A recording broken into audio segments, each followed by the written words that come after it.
ലോകത്തിലെ ഏറ്റവും ആഴമേറിയ തടാകമാണ് ലേക്ക് ബേക്കൽ. റഷ്യയിലെ സൈബീരിയയിലാണ് ഇത് സ്ഥിതി ചെയ്യുന്നത്. 1642 മീറ്റർ ആഴമുള്ള ഈ തടാകം ഭൂമിയിലെ സംഗ്രഹിക്കപ്പെട്ട ആകെ ശുദ്ധജലത്തിന്റെ ഏകദേശം 20% വരെയുള്ള അളവ് ഉൾക്കൊള്ളുന്നുണ്ട്. ലേക്ക് ബേക്കൽ 25 മുതൽ 30 ദശലക്ഷം വർഷം പഴക്കമുള്ളതായാണ് വിലയിരുത്തപ്പെടുന്നത്.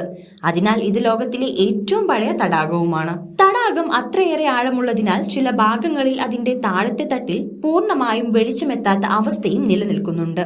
ശീതകാലത്ത് ലേക്ക് ബേക്കലിന്റെ ഉപരിതലം തികച്ചും ഉറഞ്ഞു പോകും. എന്നാൽ അതിന്റെ വെള്ളം അത്യന്തം സുതാര്യമാണെന്നും ചിലയിടങ്ങളിൽ 130 അടി വരെ താഴെയുള്ള വസ്തുക്കൾ കാണാൻ കഴിയുമെന്നും ശാസ്ത്രജ്ഞർ കണ്ടെത്തിയിട്ടുണ്ട്.